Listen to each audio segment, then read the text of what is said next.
Hey everyone, welcome back to this YouTube channel. This is Simav here. Class 10th SST यानी कि social studies, social science भी कह सकते हो। 4 part, history, political science, geography and economics. इस video के अंदर हम बात करेंगे ज्योग्राफी के MCQs, जो कि 20 मोस्ट एक्सपेक्टेड है, जो कि चैप्टर 1 का है। आप लोग ऑलरेडी इसको डिस्कस कर चुके हैं मेरे ख्याल से, चैप्टर के पॉइंट ऑफ व्यू से अगर आपने चैप्टर को रीड किया है तो इसमें हम लोग 20 इंपॉर्टेंट MCQs को देखेंगे। और आपसे एक रिक्वेस्ट है कि आप अगर बैठे हो तो प्लीज़ कॉपी कलम ले करके बैठें, ताकि इन सारे MCQs को आप लिख लो, जो कि आपको एग्जाम के टाइम पे रिवीजन करने में काफ़ी हेल्प मिलेगी। तो देखते हैं इसमें कौन कौन से MCQs दिए हुए हैं। तो फर्स्ट MCQ यहाँ पे दिया हुआ है, जो आपसे कह रहा है land which is left without cultivation for 1 और less than 1 agricultural year is known as, यानी कि वो लैंड, वो भूमि जो एक या एक से कम कृषि वर्ष के लिए खेती के बिना छोड़ दी जाती है, उसमें कोई भी कृषि, कोई भी खेती नहीं होती है, तो इस तरह के लैंड को, इस तरह के भूमि को हम क्या कहते हैं? ऑप्शन है gross cropped area, culturable wasteland, current fallow या ग्रेजिंग लैंड। तो याद रखेंगे ऑप्शन सी होगा। इस तरह के लैंड को हम करंट फैलो कहते हैं, जो कि वर्तमान परती के नाम से जाना जाता है। Option C is the right answer. Okay, next question है which is the most common soil in the northern India. हम नॉर्दर्न इंडिया की बात कर रहे हैं, स्पेशली बिहार, यूपी, झारखंड, इस तरह की एरिया की बात कर रहे हैं। तो इस तरह में जो एरियाज़ हैं, यहाँ पे कौन सा कॉमन सॉइल यानी कि मिट्टी पाई जाती है? Black soil, laterite soil, alluvial soil या रेड सॉइल। यानी कि उत्तरी भारत की जो सबसे आम मिट्टी, जो जनरल सा कॉमन सा सॉइल है, मिट्टी है, वो कौन सा पाया जाता है? काली मिट्टी, लैटेराइट मिट्टी, जलोढ़ मिट्टी या लाल मिट्टी। तो याद रखेंगे ऑप्शन सी होगा यहाँ पे भी। Option C is the right answer. यहाँ पे एलुवियल सॉइल यानी कि जलोढ़ मिट्टी पाई जाती है, और इनके पीछे की वजह है हमारी गंगा नदी, क्योंकि गंगा नदी ही इस मिट्टी को क्या बनाती है? जलोढ़ बनाती है, जो कि उपजाऊ बहुत ज़्यादा होती है खेती करने के पॉइंट ऑफ व्यू से। अगला क्वेश्चन है the Brundtland commission report published in shared ideas about sustainable development how it could be achieved. यानी कि ब्रुटलैंड आयोग की जो रिपोर्ट पेश की गई थी, वो कब पेश की गई थी, कब प्रकाशित करी गई थी, जिसमें क्या बात करी जा रही थी? सस्टेनेबल डेवलपमेंट यानी कि सतत विकास, और इसे कैसे प्राप्त कर सकते हैं, इससे रिलेटेड रिपोर्ट पेश करी थी। किसने करी थी? ब्रुटलैंड कमीशन ने करी थी। कब करी थी ये आपसे पूछा जा रहा है।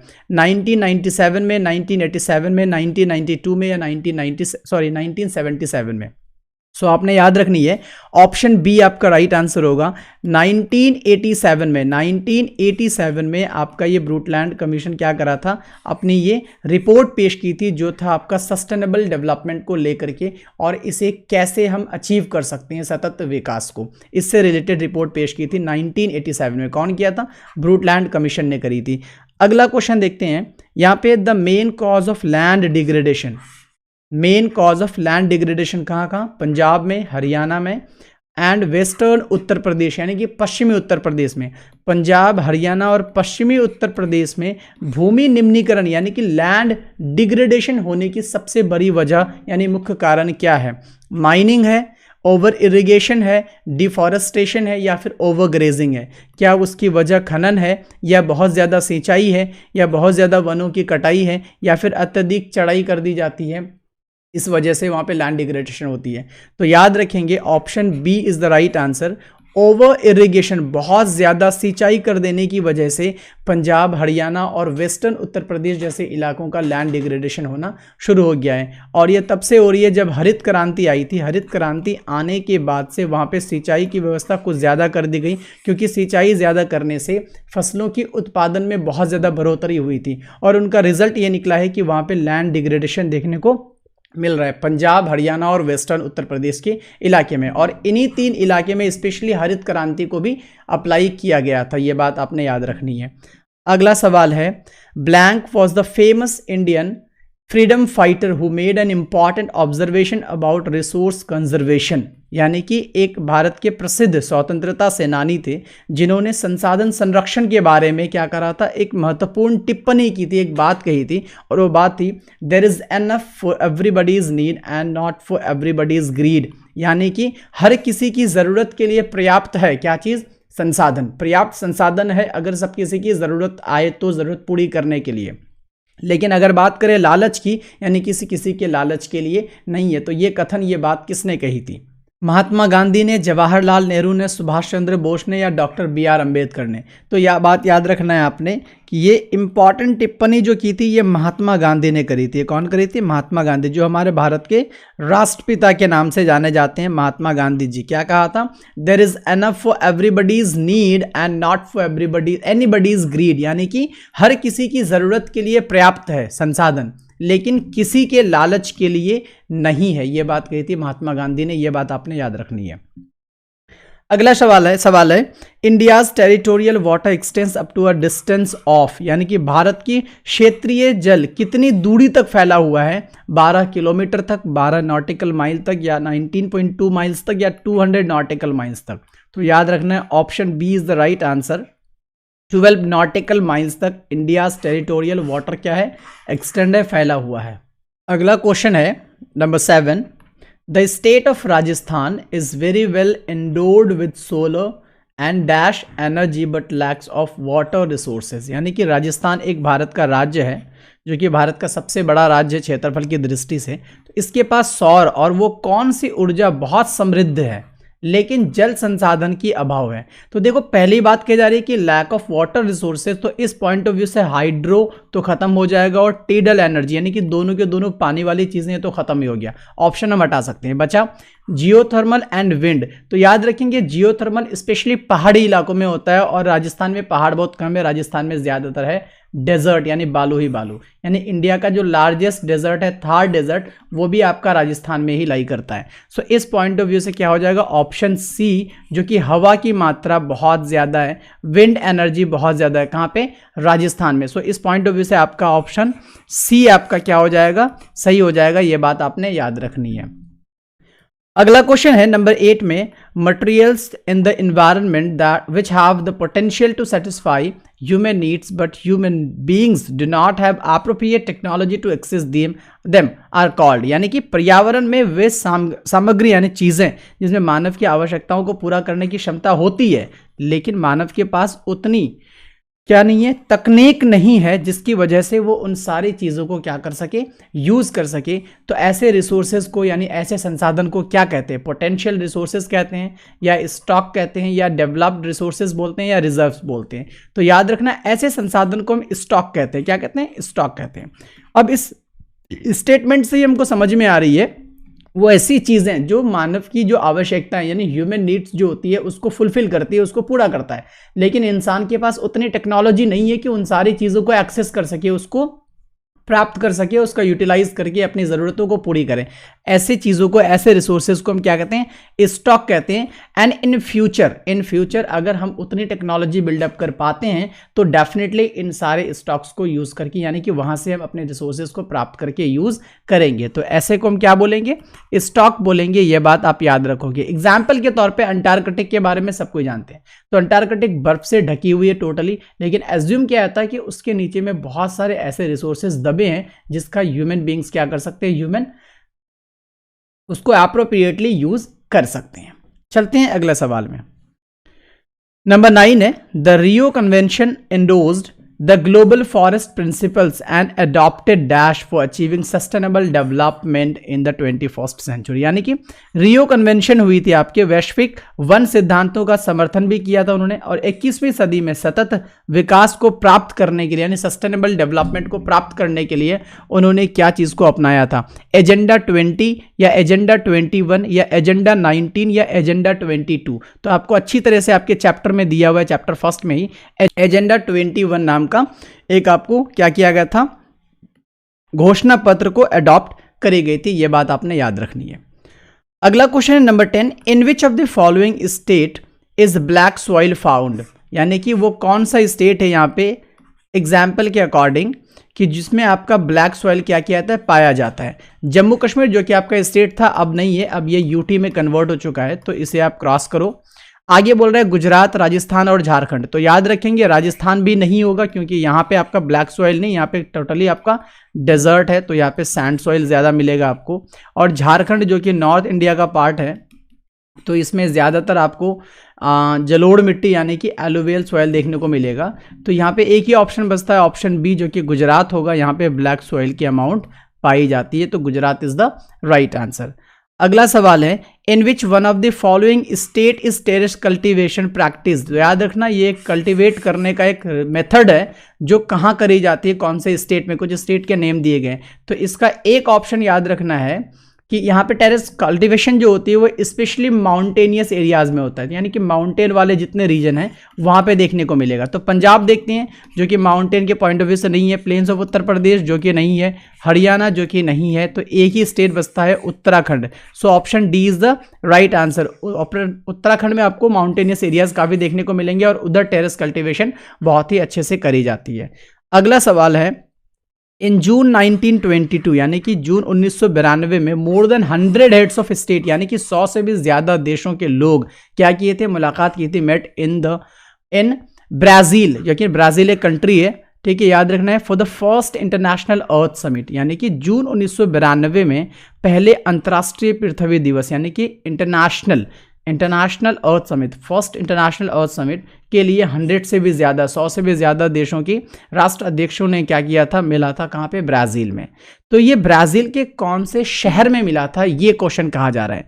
ऑप्शन से रियो डी जेनेरियो, या फिर आपको बोला जा रहा है साओ पाओलो, या फिर ब्राज़ीलिया, या फिर कुरिटिबा। ये 4 ऑप्शन है और चारों के चारों ऑप्शन आपके ब्राज़ील कंट्री के अंदर का ही शहर है। तो इनमें से वो कौन सा शहर है जहाँ पे फर्स्ट इंटरनेशनल अर्थ समिट हुई थी? तो याद रखना है रियो डी जेनेरियो में हुआ था। रियो डी जेनेरियो में कब हुई थी?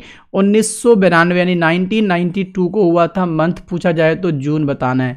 और इसमें 100 से भी ज़्यादा देशों के लोग, 100 से भी ज़्यादा राष्ट्र अध्यक्ष यानी कि देश के जो अध्यक्ष होते हैं वो जाकर के यहाँ पे मीटिंग में हिस्सा लिए थे। और वो शहर था, आपका शहर था रियो डी जेनेरियो जो कि ब्राज़ील में पड़ेगा। और जहाँ तक ब्राज़ीलिया की बात करते हैं तो ब्राज़ीलिया जो है वो ब्राज़ील का कैपिटल है। ब्राज़ीलिया ब्राज़ील का क्या है, सॉरी ब्राज़ीलिया ब्राज़ील का कैपिटल यानी कि उसकी राजधानी है। अगला सवाल है आपका, dash are the resources which are surveyed and their quality and quantity have been determined for utilisation, यानी कि ऐसा वो कौन सा संसाधन है जिनका सर्वेक्षण किया जा चुका है, यानी कि सर्वे किया जा चुका है और उपयोग के लिए उनकी गुणवत्ता और मात्रा निर्धारित की गई है। तो क्या ऐसे को हम क्या बोलते हैं, डेवलप्ड रिसोर्सेज बोलेंगे, रिजर्व बोलेंगे, या स्टॉक बोलेंगे, अबायोटिक? तो प्लीज़ याद रखना है ऐसे रिसोर्सेज को हम बोलते हैं डेवलप्ड रिसोर्सेज। ऐसे रिसोर्सेज को बोलते हैं हम लोग डेवलप्ड यानी कि विकसित संसाधन कहा जाता है। विकसित संसाधन ऐसा संसाधन जिनका सर्वेक्षण यानी कि सर्वे किया जा चुका है लेकिन उपयोग करने के लिए उनकी गुणवत्ता और उनकी मात्रा को देखना ज़रूरी हो जाता है। तो ऐसे रिसोर्स को बोलते हैं हम लोग डेवलप्ड रिसोर्सेज। अगला सवाल है, minerals and fossil fuels are the examples of non renewable resources which take blank for their formation, यानी कि खनिज और जीवाश्म ईंधन जितने भी हैं जो कि गैर नवीकरणीय संसाधन होती है, जो कि नॉन रिन्यूएबल रिसोर्सेज होता है, ठीक है, उसके उदाहरण हैं। तो वो अपने निर्माण के लिए कितना टाइम लेता है, टाइम की बात कर रहे हैं हम, क्या हंड्रेड्स ऑफ ईयर्स या थाउजेंड्स ऑफ ईयर्स या मिलियंस ऑफ ईयर्स या जस्ट अ ईयर, यानी कि कुछ 100 साल लेते हैं या कुछ 1000 साल लेते हैं या लाखों साल लेते हैं या फिर कुछ 1 साल ही लेते हैं। तो याद रखना ऐसी चीज़ अपनी फॉर्मेशन के लिए लाखों साल लेते हैं यानी मिलियंस ऑफ ईयर्स लेते हैं। So option C is the right answer. अगला सवाल है, which one of the following is the main cause of land degradation in Punjab. अभी हमने ये सवाल उधर करी कि पंजाब हो जाएगा आपका, उसके साथ साथ दूसरा आपका हरियाणा हो जाएगा आपका, उसी के साथ साथ आपका तीसरा नंबर में पढ़ा था हमने वेस्टर्न उत्तर प्रदेश पढ़ा था। ये 3 ऐसे रीजन है जहाँ पे आपका जो लैंड डिग्रेडेशन हो रहा है उसके पीछे की सबसे बड़ी वजह है ओवर इरिगेशन यानी बहुत ज़्यादा सिंचाई। तो इस क्वेश्चन का ऑप्शन सी में आंसर होगा ओवर इरिगेशन यानी कि बहुत ज़्यादा सिंचाई, अति सिंचाई। इंटेंसिव कल्टीवेशन की वजह से नहीं हो रही है, डिफॉरेस्टेशन की वजह से भी नहीं हो रही है, ओवर ग्रेजिंग की भी वजह से नहीं हो रही है। उनकी होने की एक ही रीज़न है, वो है ओवर इरिगेशन। कहाँ पे? पंजाब में, हरियाणा में और वेस्टर्न उत्तर प्रदेश यानी पश्चिमी उत्तर प्रदेश में। क्या होने की वजह? लैंड डिग्रेडेशन होने की वजह यानी भूमि निम्नीकरण होने की वजह यही है। अगला सवाल है, on the basis of the status of development resources can be classified as, यानी कि किसके बेस पर? स्टेटस ऑफ डेवलपमेंट के बेस पर यानी कि विकास की स्थिति के आधार पर संसाधन को किन किन भागों में हम वर्गीकृत कर सकते हैं यानी उसको क्लासिफाई कर सकते हैं। क्या उसको हम पोटेंशियल कहेंगे या डेवलप्ड स्टॉक कहेंगे या रिजर्व कहेंगे या फिर इनमें से सभी, ऑल ऑफ द अबव? तो याद रखना ऐसे रिसोर्सेज को हम यानी कि स्टेटस ऑफ डेवलपमेंट के पॉइंट ऑफ व्यू से उसके बेसिस पर हम इसको इन तीनों को कहा जा सकता है। उसको पोटेंशियल भी कहेंगे, उसको डेवलप्ड भी कहेंगे, उसको रिजर्व भी कहेंगे। तो इस हिसाब से ऑप्शन डी होगा ऑल ऑफ दी अबव। अगला क्वेश्चन है under which of the following type of resources can tidal energy be put, यानी कि टेडल एनर्जी को किस कैटेगरी में हम रख सकते हैं। तो टेडल एनर्जी याद रखना है, इसको हम हिंदी में कहते हैं ज्वारीय ऊर्जा, ज्वारीय ऊर्जा कहते हैं। ये एक्चुअली में ऑप्शन ए इसका सही आंसर होगा, जो कि रिप्लेनिशेबल आपका क्या हो जाएगा रिसोर्सेज, यानी पुनः पूर्ति योग। इसको दोबारा से हम क्या कर सकते हैं, इसको यूज़ कर सकते हैं। इसका एक और नाम है जिसको हम लोग रिन्यूएबल बोलते हैं। ये आपका रिन्यूएबल रिसोर्सेज हो जाएगा, कौन सा, टीडल एनर्जी। ह्यूमन मेड बिल्कुल नहीं है, अबायोटिक तो है लेकिन ये ऑप्शन नहीं हो सकता। नॉन रिन्यूएबल तो बिल्कुल भी नहीं है, क्योंकि इसको हम again and again bar bar use कर सकते हैं, इसलिए ये रिन्यूएबल या रिप्लेनिशेबल रिसोर्स के कैटेगरी में आएगा। अगला क्वेश्चन है which one of the following type of resources is iron ore. अब आयरन ओर के बारे में दिया गया है कि ये किस तरह के रिसोर्सेज हैं, यानी ये किस तरह के संसाधन है। आयरन ओर यानी लो एश किस तरह के संसाधन है। ऑप्शन है रिन्यूएबल, बायोटिक, फ्लो या फिर नॉन रिन्यूएबल। तो ऑप्शन होगा डी नॉन रिन्यूएबल, बिकॉज इसको अगर हम एक बार यूज कर लेंगे तो दोबारा इसके यूजेस नहीं है। इस पॉइंट ऑफ व्यू से ये हो जाएगा non renewable resources. So please ये चीज़ें आपने याद रखनी है। नॉन रिन्यूएबल ऐसे संसाधन, ऐसे रिसोर्स को कहते हैं जिसको हम दोबारा यूज़ नहीं कर सकते हैं, और रिन्यूएबल में जिसको हम दोबारा से यूज़ कर सकते हैं, तो वो रिन्यूएबल में आ जाएगा। सो इस क्वेश्चन के अकॉर्डिंग आंसर आपका ऑप्शन डी हो जाएगा, जो आपका गैर नवीकरणीय संसाधन की कैटेगरी में आएगा। अगला सवाल है ब्लैक सॉइल इज डिफिशिएंट इन, यानी कि काली मिट्टी में कमी होती है। किस चीज़ की कमी होती है, कैल्शियम कार्बोनेट की कमी होती है, मैग्नीशियम की कमी होती है, पोटैश की कमी होती है, या फॉस्फोरिक कंटेंट्स की कमी होती है। तो याद रखना ब्लैक सॉइल में जो कमी होती है वो फॉस्फोरिक कंटेंट्स की कमी होती है, फॉस्फोरिक कंटेंट की कमी होगी। इस पॉइंट ऑफ व्यू से ऑप्शन डी आपका सही आंसर होगा ब्लैक सॉइल में।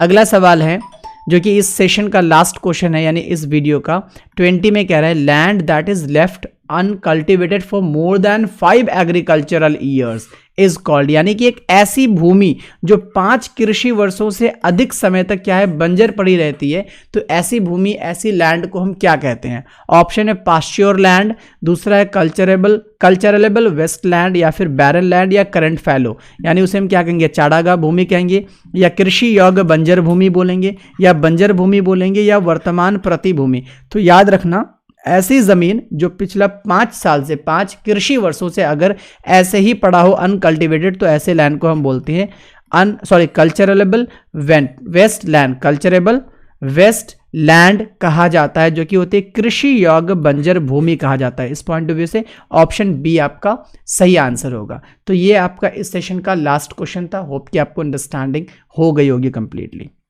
So now thank you so much, आपने इस पूरे के पूरे वीडियो को वॉच किया।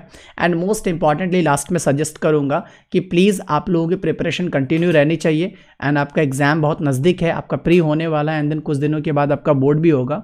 तो लास्ट में यही कहूँगा कि प्लीज़ अगर आपने इस चैनल को सब्सक्राइब नहीं किया तो सब्सक्राइब कर दें, बेल बटन को प्रेस करें, क्योंकि आपके एग्जाम के पॉइंट ऑफ व्यू से हर एक सब्जेक्ट का ऑलमोस्ट मैथ्स और एसएसटी और साइंस जो इंपॉर्टेंट है उन सारे क्वेश्चंस को, यानी प्रैक्टिस क्वेश्चंस को लेकर आएंगे इसी चैनल में। सो इस वजह से आप चैनल को सब्सक्राइब कर लो और बेल बटन को भी प्रेस करो एंड दूसरों को भी शेयर करो। That is all.